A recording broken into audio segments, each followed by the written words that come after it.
tinataas ko yung kamay ko doon sa Zoom. Tinataas ko. Hindi ako pinapansin. Tinype ko sa chat na, hello, I'm a resource person. Hindi pa po, I have not been recognized yet. Anong ginawa nila? Pagkatapos kong gawin yon. Can you imagine na, nandun na ako. More than 30 minutes na akong nandun. Pagkatapos kong sabihin na nag-type ako doon sa chat na I'm a resource person, hindi pa ako nare-recognize. Kinik out ako. Eto pinost ko to, kinik out ako. Oh, ayan. Zoom yan, di ba? Zoom yan. Ay ano, may resource person kayo ay pinapapatay. Nasa Zoom, kasama ng mga congressman sa Zoom. Dating Pangulong Duterte. Dahil sa ginawa kong hindi ba? Ang dami, mga previous hearings nyo, may mga resource person kayo nasa Zoom eh. Michael Yang. Yung mga nakatira sa ibang bansa, nasa Zoom. Oh. Hindi ba? Kung pinapatay.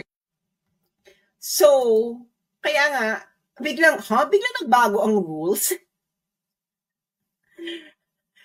Nandun ako eh. More than 30 minutes na akong nandun. Kinik out nyo ako nung sinabi ko hindi pa ako nare-recognize. So, may malinaw na gusto kayong palabasin. Hindi ba? So, nakita nyo na mga kababayan kung paano ibinilog-bilog ang ulo ninyo na parang kulangot. Magandang gabi po sa inyong lahat. Ito po si Sas Regando Sasot, ang inyong pong favorite na tagalista ng Noisy. Ayan, yung mga nag-aantay ng live. Nako, ano ba kayo? Ano ba kayo? Mga ano ba kayo? Jody Kid ba kayo? Ano na? Kamusta na, mga kababayan? Kamusta? Baka gusto nyo i-share ang live para marami na naman pong makarinig ng ating kanoysihan. Ay, minabati ko lang ang mga kakatune in pa lang. Hello. Ano na? Uminom ako ng Tylenol at ako ay sumasakit ang aking ulo. Ewan ko kung bakit. I think I got I don't know, some sort of maybe sa aking salamin. Anyway, so, kamusta na? Ito na ang ating pag-uusapan ngayon. Mainit-init ito dahil maraming gustong magpa-discuss sa akin nito at atin siyang i-discuss kasi nga very relevant ito ngayon. No? At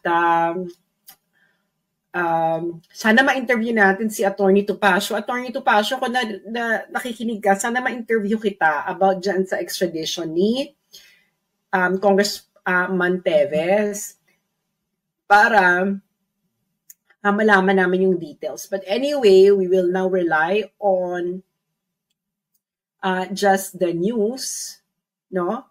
Okay. So, bago tayo pumunta kay Teves, i-discuss ko muna ang kahindik-hindik na balita. Kahindik-hindik na balita kasi pinalad po akong makapasok sa top 3. Ayan. Ano yung top 3 na sinasabi ko? Paki-share muna ito mga friends. Ayan.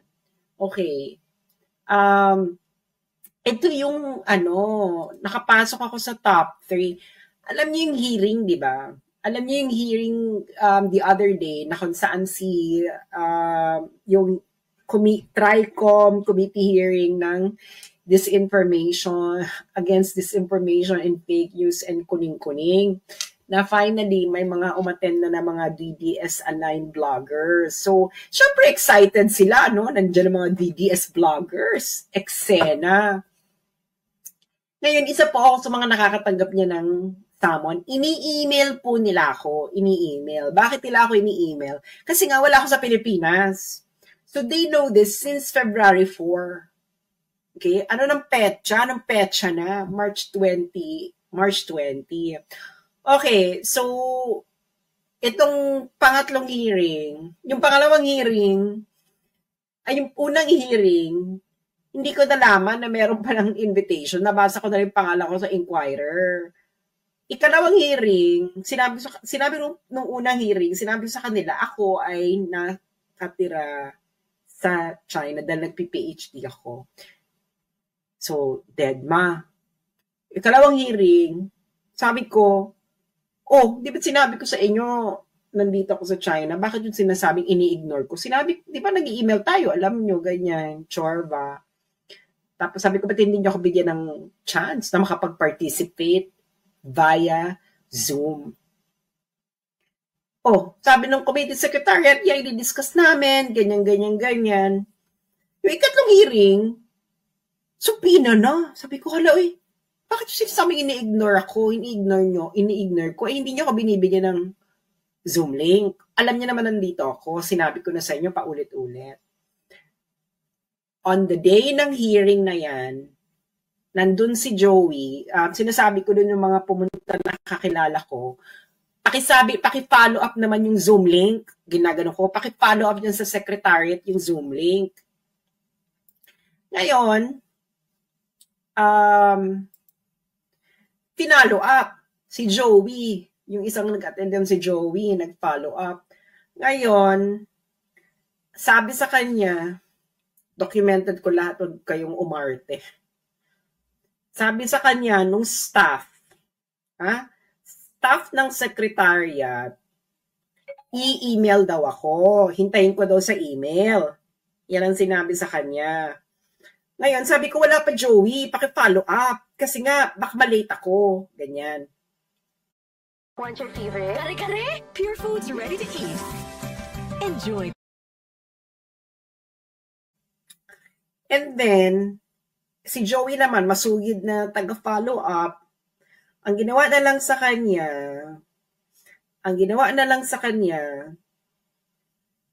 picturean mo na lang to, sabi ng staff, at ipadala mo sa kanya. Sabi kay Joey. Okay? Sabi kay Joey. Ngayon, pinadala sa akin ni Joey yung link. Pinadala sa akin. Kaya ako nakapasok Diba? Because ready ako umattend. Dahil nga, hindi ko naman sinabing ini-ignore ko. Diba? So ngayon, sinend sa akin ni Joey, nandun ako. Papakita ko sa inyo kasi documented to lahat. Huwag kayong umarte.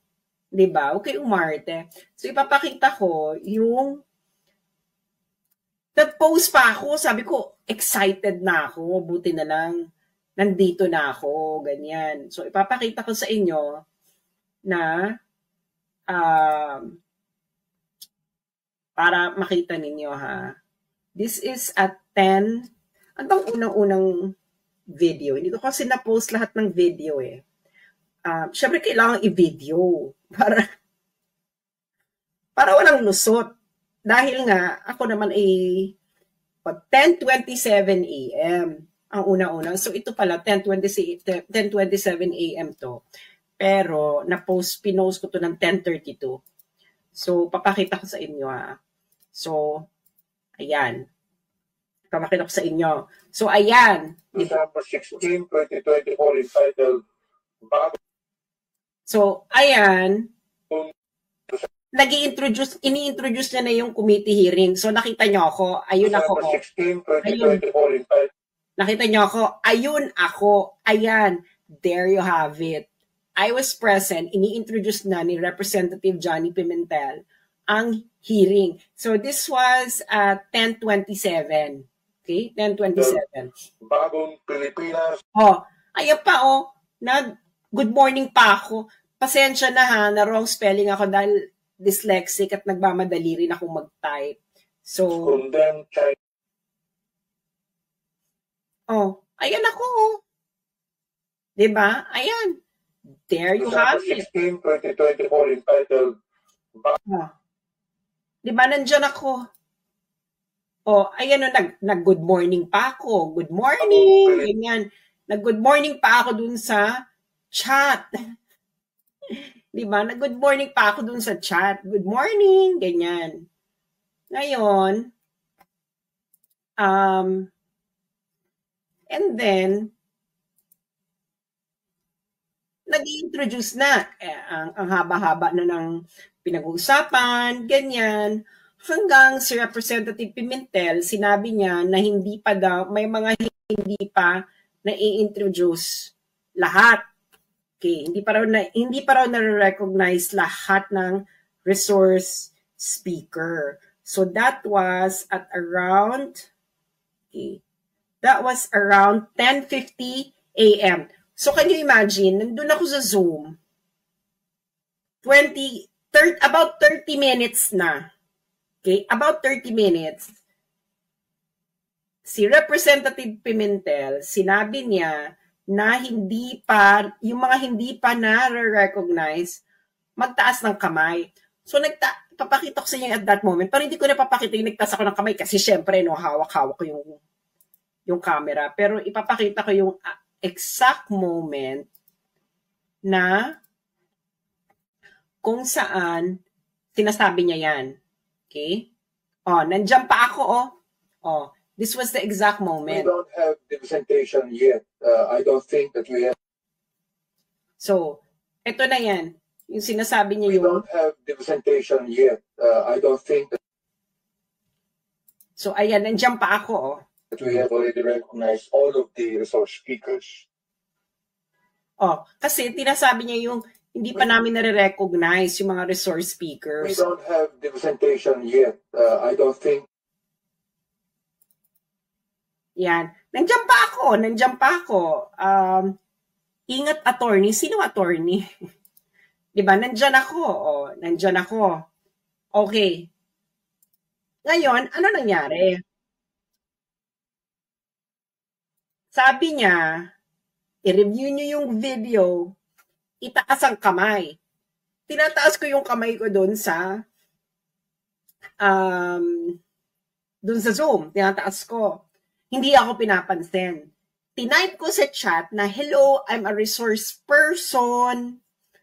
Hindi pa po, I have not been recognized yet. Anong ginawa nila? Pagkatapos kong gawin yon. Can you imagine nandun na ako. More than 30 minutes na akong nandun. Pagkatapos kong sabihin na nag-type ako doon sa chat na I'm a resource person, hindi pa ako nare-recognize. Kinik out ako. Ito pinost ko to, kinik out ako. Okay? I was kicked out. Ito na yan. Ito, 11:02. So this is more than 30 minutes na nandun ako. Pag kinik out ako. So nag-attempt akong mag-sign in again. So ayan.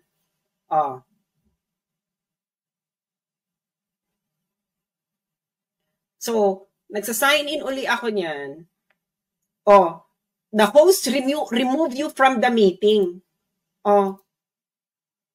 Ayan. Unable to rejoin this meeting, the host removed you from the meeting. So, ibig sabihin, nandun ako. Tinanggal niyo ako eh. Tinanggal niyo ako. Di ba? Malinaw yan. Alam mo naman ako, documented lahat, kailangan. Okay. So, tinanggal nila ako.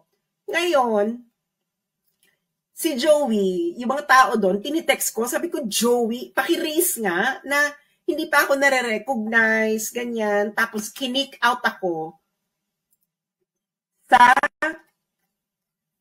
Zoom. Can you imagine, nandun ako more than 30 minutes nung sinabi ko na hindi pa ako nare-recognize, kinik out mo ako. So, there is some malice involved. Di ba? Okay.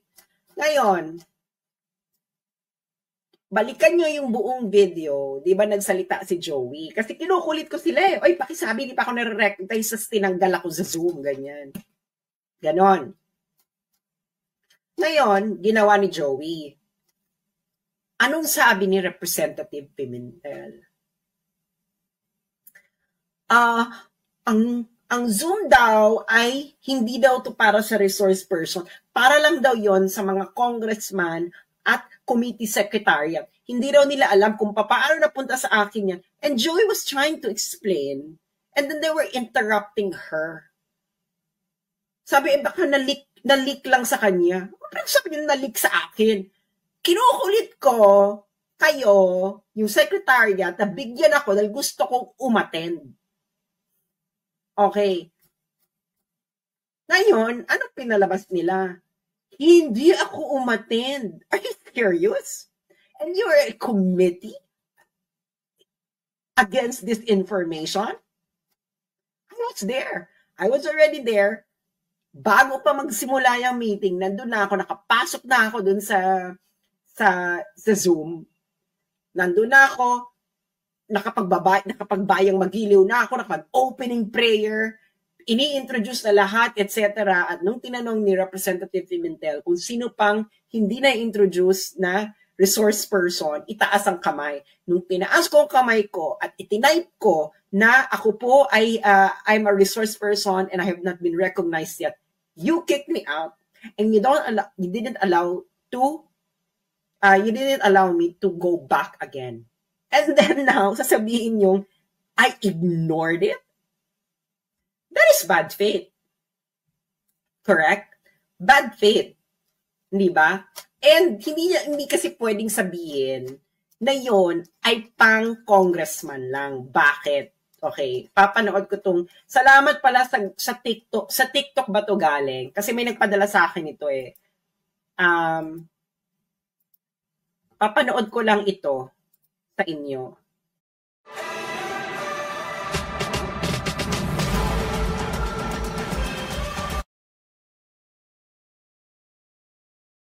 Malaman kung anong rason.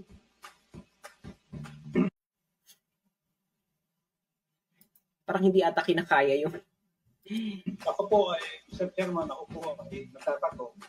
Oh, ayan. Zoom yan, di ba? Zoom yan.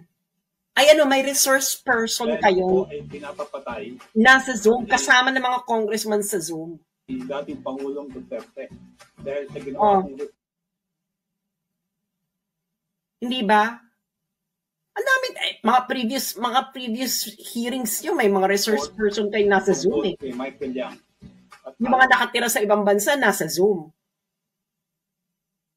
Oh. Hindi ba? Kung pinapatay. So, kaya nga, biglang nagbago ang rules. Saka, nandun ako eh. More than 30 minutes na akong nandun. Kinick out nyo ako nung sinabi ko hindi pa ako nare-recognize. So may malinaw na gusto kayong palabasin. Hindi ba? So nakita nyo na mga kababayan kung paano ibinilog-bilog ang ulo ninyo na parang kulangot. Yung nga ako dahil alam nyo na wala ako sa Pilipinas, ang pinapadala nyo sa akin yung invitation via email. Dahil alam nyo wala ako sa Pilipinas. Hindi ba? That's what you have been doing. Dahil alam nyo wala ako, ini-email nyo ako. So, alam nyo na via Zoom lang akong available. Pero, ang ginagawa ninyo, ayaw yung nung nandun na ako, naka-attend na ako, nasa Zoom na ako, kinick out nyo ako. Tapos, sasabihin nyo, absent ako. Common sense naman. Diba? Common sense nga, guys. Common sense. Paano akong absent kung kinick out nyo ko? You can only kick me out if I were present.